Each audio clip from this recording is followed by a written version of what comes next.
Dzień dobry, cześć, witam wszystkich. Tym razem z Trzebieży. Pogoda zapowiada się wyśmienicie, więc postanowiłem wcielić w życie plan, który już od jakiegoś czasu mi chodził po głowie. Też tak czasami macie, że koniecznie musicie sprawdzić, jak wygląda jakaś droga, nawet jeżeli niekoniecznie dobrze się ona zapowiada, albo niekoniecznie nawet istnieje jako droga? Jeżeli tak macie, to doskonale zrozumiecie moją motywację, która stoi za powstaniem dzisiejszej relacji. A jeżeli tak nie macie, to dzisiejsza eskapada jest specjalnie dla Was przeznaczona, gdyż zupełnie spokojnie możecie prześledzić trasę, nie ruszając się z kanapy. Zaciekawieni? No to zapraszam na wycieczkę.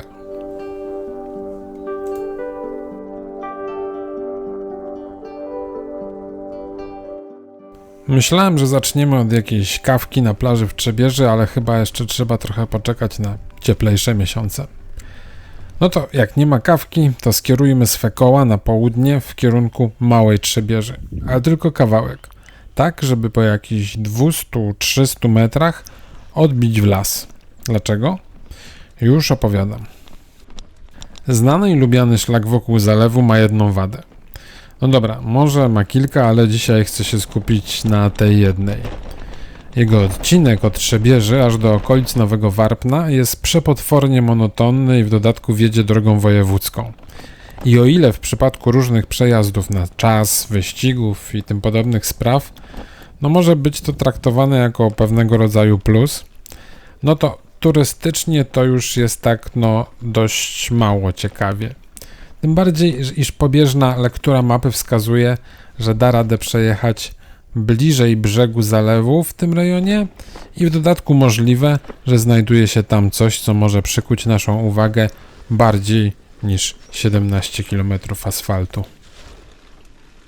Kierując się z Małej Trzebieży na taki mniej więcej północny zachód, albo inaczej, kierując się śladem GPS, który wrzuciłem tradycyjnie na komód, a link znajdziecie w opisie do filmu, więc kierując się tym śladem, po 3 km od plaży dotrzecie do rozdroża z drogą wyraźnie odbijającą na północ.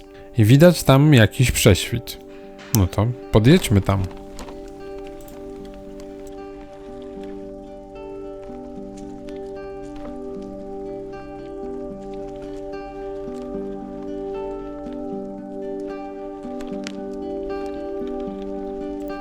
No to gdybyśmy przyznawali punkty, oczywiście z perspektywy turysty rowerowego, no to można powiedzieć, że na dzień dobry w starciu Chaszcze kontra Wojewódzka mamy 1-0 dla tak zwanych Chaszczy. Dodatkowo dojazd na ten mini klif i nie jest jakoś szczególnie utrudniony. Jest trochę piasku po drodze, ale tak ogólnie powiedziałbym do przeżycia.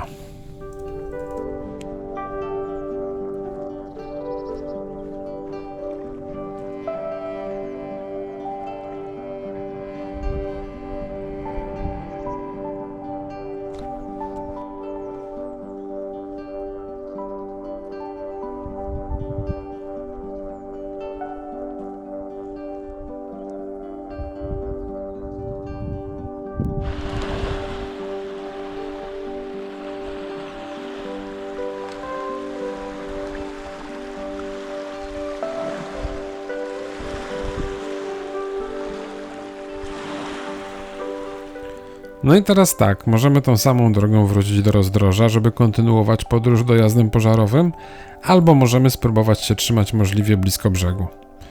Co wybieramy? No oczywiście, że przy brzegu. Ale, no to nie wydaje się być dobra ścieżka na gravela, a momentami to nie wydaje się być w ogóle dobra ścieżka na rower. No ale obadajmy to.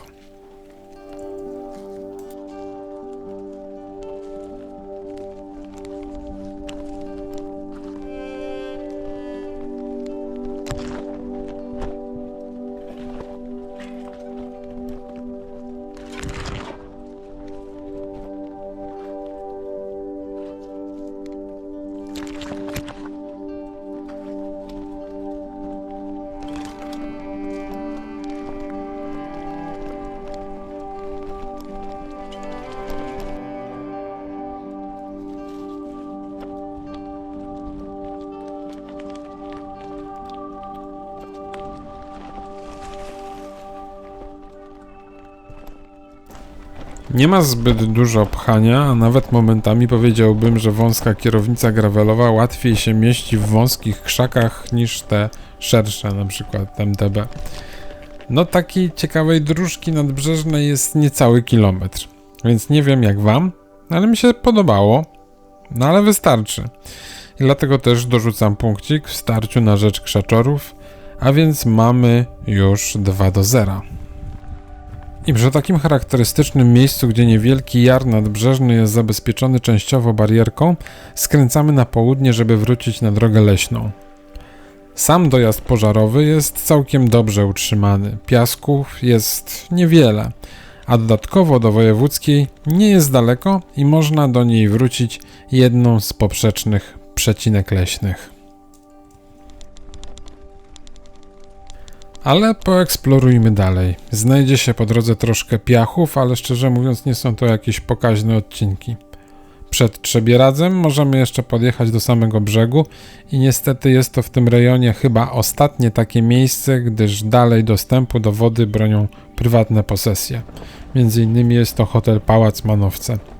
A niektóre z tych posesji są nawet opuszczone.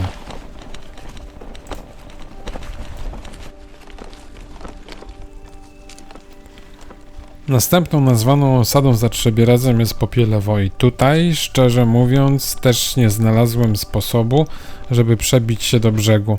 Tak więc pora wrócić na drogę wojewódzką, żeby podjechać nią kawałek, nieco ponad kilometr do wsi Brzuski. Także w tym przypadku stanu wyższej konieczności punktów nie przyznajemy.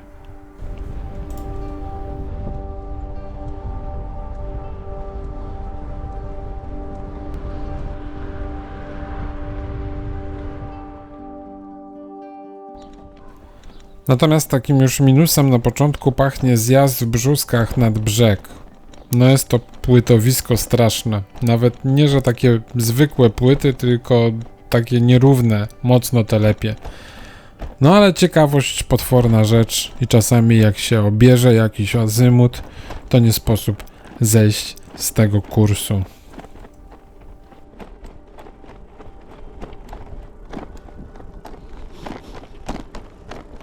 No i nad samym brzegiem zalewu lipa. Wał przeciwpowodziowy, na niego wstęp wzbroniony, a wzdłuż na poziomie pola płytówka. Widoki stąd są szczerze mówiąc żadne. Nawierzchnia jaka jest, każdy widzi. Tak więc duży, wyraźny punkt dla drogi wojewódzkiej. No pod warunkiem, że nie ma dużego ruchu na niej, bo przy dużym ruchu to po prostu ten odcinek można potraktować jako taki kiepski objazd. Czyli mamy 2-1. Aż szkoda, że nie ma tu, tak jak na przykład nad Dąbiem lub po wschodniej stronie zalewu, poprowadzonej bodaj szutrowej drogi dla rowerów. Widoki mogłyby być podobnie zacne lub nawet jeszcze lepsze, gdyż mam wrażenie, że ta część wybrzeża zalewu jest tak bardziej eksponowana na szersze wody akwenu. Swoją drogą i ta część szlaku wokół zalewu zaraz za Trzebieżą, gdyby biegła albo w separacji od aut, albo jakimś wzmocnionym dojazdem pożarowym, to też mogłaby być zdecydowanie bardziej atrakcyjna. No ale schowany zawałem, przynajmniej nie wieje, na wypadek gdyby wiało od wody, postanawiam sprawdzić przynajmniej przejezdność równoległej do wału płytówki. Do zjazdu na Warnołękę są jakieś 2 km, więc myślę sobie, że jak będę miał dość, to wrócę tam na asfalt. Dało radę się jakoś dotoczyć i widzę, że dalej, przynajmniej częściowo wzdłuż płyt jest wyjeżdżona ścieżka. Nie ma tego dużo po drodze, ale widać, że rowerzyści tutaj pracują w pocie czoła nad alternatywą wobec telepania się po płytach. No, ten odcinek jest trochę dłuższy, około 4 km, ale da radę go przebyć w szybszym tempie. Albo ja jestem po prostu już nieco zdesperowany. W każdym bądź razie, przed Miroszewem wał zaczyna się obniżać, a droga delikatnie nieco wspinać na wyższy w tym miejscu brzeg i zaczyna być widać, jakie widoki mogłyby się roztaczać, gdyby dokonać na odcinku od Brzózek inwestycji w porządną drogę rowerową. No, a najlepiej to od samej Trzebieży.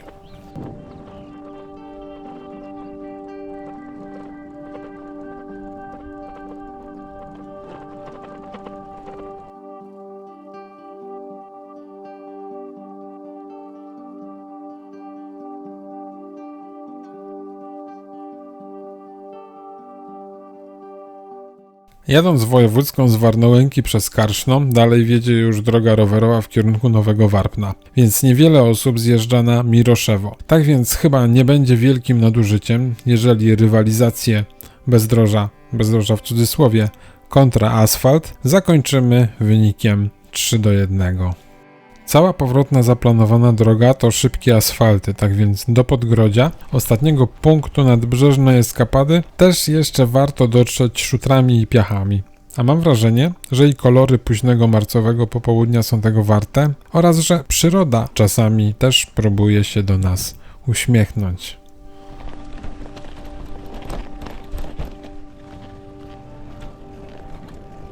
No właśnie, Podgrodzie.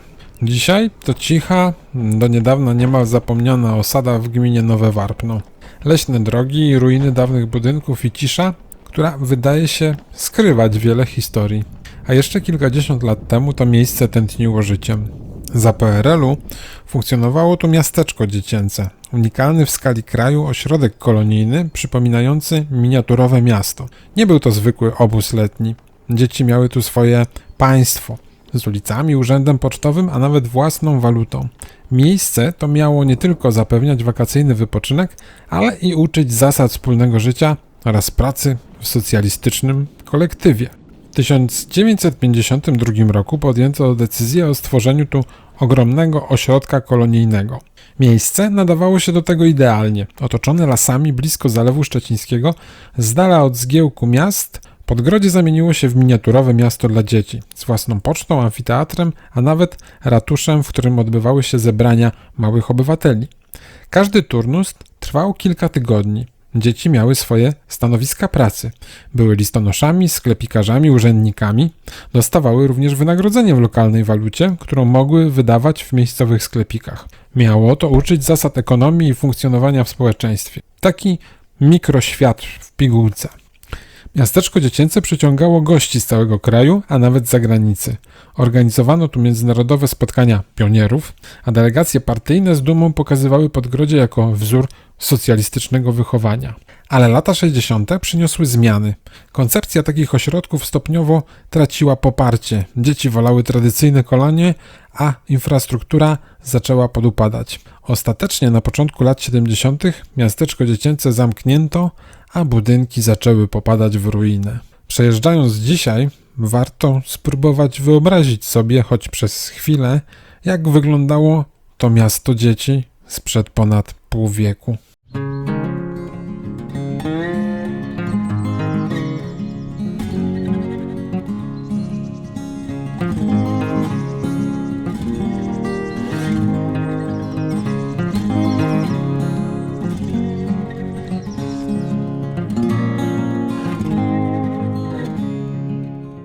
No i w ten sposób docieramy do symbolicznego końca lądu.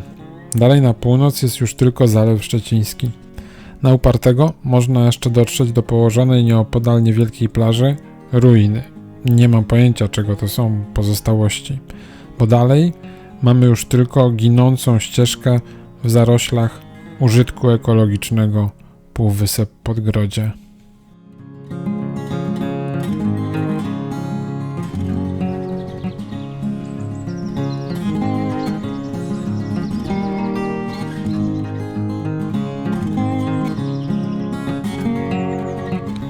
No to teraz pora na powrót. Teraz już wygodnie, po asfalcie. Po wcześniejszych terenowych odcinkach każdy równy kawałek drogi wydaje się być luksusem. Zwłaszcza, że za jakiś czas będzie powoli zapadał zmrok. To wszystko oznacza, że nie tylko kamera już nieco odpocznie, ale też jednak trochę i nogi i sam rower też odpoczną. A to również oznacza, że pora, żeby Wam podziękować za wspólnie odbytą wycieczkę. Dzięki za obejrzenie tej relacji w całości. Jeżeli podobała Wam się dzisiejsza wyprawa, zostawcie proszę łapkę w górę, obejrzyjcie ślad GPS. Jeżeli jeszcze nie subskrybujecie kanału, to teraz jest idealna chwila, żeby to zrobić. A ja się żegnam już i do następnego razu.